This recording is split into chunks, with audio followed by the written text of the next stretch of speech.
नमस्कार।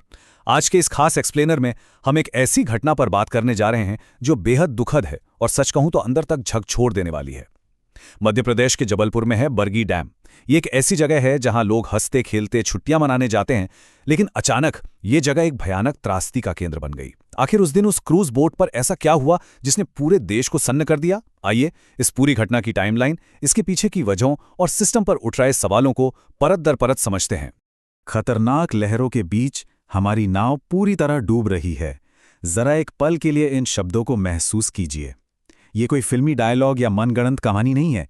ये एक चश्मदीद का ऑडियो है, उसी नाव से बिल्कुल उसी वक्त का जब ये हादसा हो रहा था।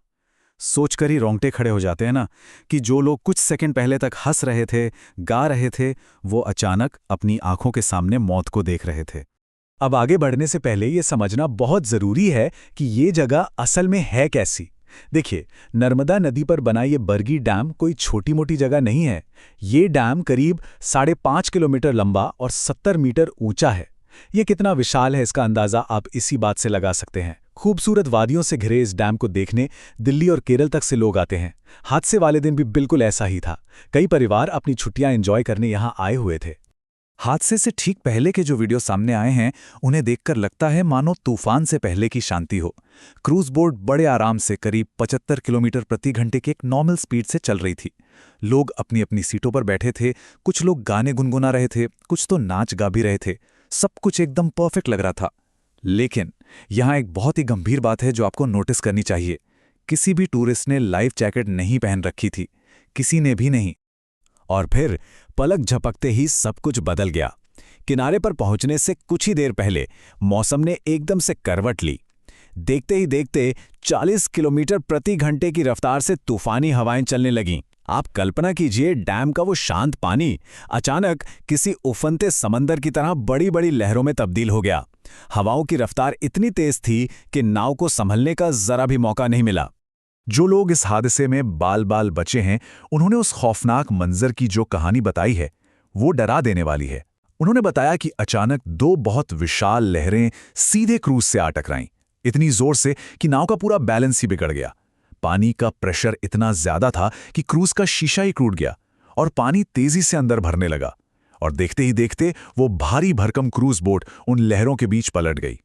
लेकिन अब जो मैं आपको बताने जा रहा हूं, वो शायद इस पूरी घटना का सबसे शॉकिंग हिस्सा है। चश्मदीदों ने एक बहुत ही गंभीर आरोप लगाया है। उनका कहना है कि जब नाव डगमगाने लगी और लगा कि अब डूब जाएगी, तो क्रू मेंबर्स ने नाव को संभालने की बजाय खुद पानी में छलांग लगा दी। जी हां, अपनी जान बचाने के लिए वो पहले ही कूद गए और यात्रियों को उसी डूबती नाव के अंदर फंसा हुआ छोड़ दिया। सोचिए उस वक्त उन लोगों के दिल पर क्या गुजरी होगी जब उन्हें दिशा दिखाने वाले ही उन्हें बीच मझधार में छोड़कर चले गए। क्रू के भागने के बाद नाव के अंदर जो कोहराम मचा, उसका अंदाजा लगाना भी मुश्किल है। जब पानी तेजी से नाव में भरने लगा, तब जाके लोगों को लाइफ जैकेट्स की याद आई। बस फिर क्या था, चीख पुकार मच गई और लाइफ जैकेट के लिए छीना झपटी शुरू हो गई। खैर, इस भयानक अफरा-तफरी के बीच भी कुछ लोगों ने गजब का हौसला दिखाया। उन्होंने खुद जैकेट पहनी और दूसरों को भी बांटनी शुरू की। लेकिन शायद तब तक बहुत देर हो चुकी थी। इस एक हादसे ने न जाने कितने परिवारों को हमेशा के लिए बिखेर कर रख दिया। जब वो शीशा टूटा और पानी का रेला अंदर आया, तो उसका फोर्स इतना ज्यादा था कि एक पिता अपने 1 साल के मासूम बच्चे से अलग हो गया। पानी ने माता पिता को तो नाव से बाहर फेंक दिया, लेकिन वो छोटा सा बच्चा अंदर ही फंसा रह गया। हालांकि एक बहुत बड़ी राहत की बात यह रही कि रेस्क्यू टीम ने बाद में उस 1 साल के बच्चे को सुरक्षित निकाल लिया। उसे तुरंत अस्पताल पहुंचाया गया। अब जरा रेस्क्यू ऑपरेशन की बात करते हैं, जो खुद में एक बहुत बड़ा चैलेंज था। शाम का वक्त, भारी बारिश और जीरो विजिबिलिटी। रात होते होते तो घना अंधेरा छा गया था। एनडीआरएफ, एसडीआरएफ, पुलिस और सेना की टीमों के पास सर्च लाइट के अलावा और कोई सहारा नहीं था। हादसे के तुरंत बाद 4 लोगों के शव मिल गए थे, लेकिन अगली सुबह तक रेस्क्यू टीमों ने गहरे पानी से 5 और शव निकाले। इस दर्दनाक हादसे में कुल 9 लोगों की जान चली गई। रेस्क्यू के दौरान एक ऐसा दृश्य भी सामने आया जिसने वहां मौजूद हर एक इंसान को अंदर तक तोड़ दिया। पानी के अंदर से एक मां और उसके 4 साल के बेटे का शव मिला। वो दिल्ली से अपने परिवार के साथ यहां घूमने आए थे। मौत के उस आखिरी खौफनाक पल में भी उस मां ने अपने बच्चे को कसकर अपने सीने से लगाया हुआ था। वो दोनों एक ही लाइफ जैकेट में एक साथ बंधे हुए थे। एक रेस्क्यू वर्कर के इन शब्दों को सुनिए। उसकी पकड़ अपने बच्चे से हिल नहीं रही थी। गोताखोरों के लिए उन दोनों को पानी के भीतर एक दूसरे से अलग करना तक मुश्किल हो रहा था। इस मंजर ने सबको रुला दिया। रोते बिलखते परिवार वाले, रेस्क्यू टीम के जवान और यहां तक कि किनारे पर खड़े राज्य के मंत्री राकेश सिंह भी इस तस्वीर को देखकर अपने आंसू नहीं रोक सके। अब भावनाओं से थोड़ा बाहर निकलकर जरा जांच के तथ्यों पर गौर करते हैं। आखिर यह हादसा हुआ कैसे? इन्वेस्टिगेशन में पता चला है कि ये क्रूज बोट साल 2006 में बनी थी, मतलब ये करीब 20 साल पुरानी नाव थी। इसकी मैक्सिमम कैपेसिटी 60 यात्रियों की थी। फिलहाल इस हादसे के बाद मध्य प्रदेश टूरिज्म डिपार्टमेंट ने एक सख्त कदम उठाते हुए बरगी डैम में क्रूज के चलने पर पूरी तरह से रोक लगा दी है। लेकिन यहां एक बहुत बड़ा झोल है। सरकारी आंकड़ों और चश्मदीदों के दावों में जमीन आसमान का फर्क है। सरकार कह रही है कि ऑफिशियली सिर्फ 29 यात्रियों के टिकट कटे थे और 2 क्रू मेंबर थे, यानी टोटल 31 लोग। लेकिन जो लोग जिंदा बचे हैं उनका साफ कहना है कि नाव में ऐसे कई लोग थे जिनके पास टिकट नहीं था, और कुछ ऐसे छोटे बच्चे भी थे जिनकी कहीं कोई गिनती ही नहीं हुई। असल में उस नाव पर कितने लोग सवार थे, ये आज भी एक बहुत बड़ा रहस्य बना हुआ है। सेक्शन लापरवाही और राजनीतिक घटनाक्रम। चलिए देखते हैं इसके बाद क्या क्या हुआ।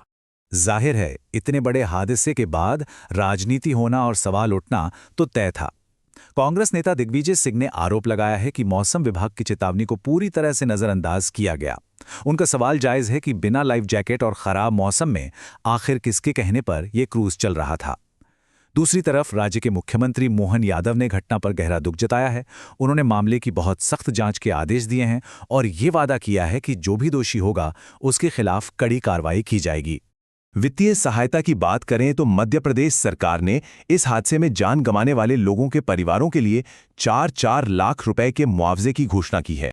और सिर्फ राज्य सरकार ही नहीं बल्कि केंद्र सरकार भी मदद के लिए आगे आई है। प्रधानमंत्री राष्ट्रीय राहत कोष से मृतकों के परिवारों को 2-2 लाख रुपए की एक्स्ट्रा हेल्प दी जाएगी। इसके अलावा जो लोग इस हादसे में घायल हुए हैं उनके लिए भी राज्य सरकार ने 50,000 रुपए की आर्थिक मदद की घोषणा की है। इस पूरी अंधकारमय घटना में इंसानियत की एक बहुत ही खूबसूरत और रोशन तस्वीर भी सामने आई। जब लोग पानी में डूब रहे थे ना, तब वहां के कई लोकल लोग अपनी जान की परवाह किए बिना उस तूफानी पानी में कूद गए। उन्होंने और रेस्क्यू टीम ने मिलकर कई लोगों की जान बचाई। सरकार ने इन असली हीरोज के जज्बे को सलाम करते हुए ये तय किया है कि 15 अगस्त को इन जांबाजों को ऑफिशियली सम्मानित किया जाएगा। अब हम इस एक्सप्लेनर के बिल्कुल अंत में आ गए हैं, लेकिन जाते जाते ये घटना हमारे सामने एक बहुत बड़ा सवाल छोड़ जाती है। बरगी डैम जैसी त्रासदी दोबारा न हो, इसके लिए हमारे टूरिज्म सेफ्टी रूल्स और वेदर प्रोटोकॉल में किस तरह के बदलाव होने चाहिए? क्या नावों पर लाइफ जैकेट का पहनना सख्ती से अनिवार्य नहीं कर देना चाहिए? ये एक ऐसा सवाल है जिस पर सिस्टम को और हम सबको गंभीरता से विचार करना होगा, ताकि फिर कभी किसी परिवार को ऐसी कीमत न चुकानी पड़े। सोचिएगा जरूर।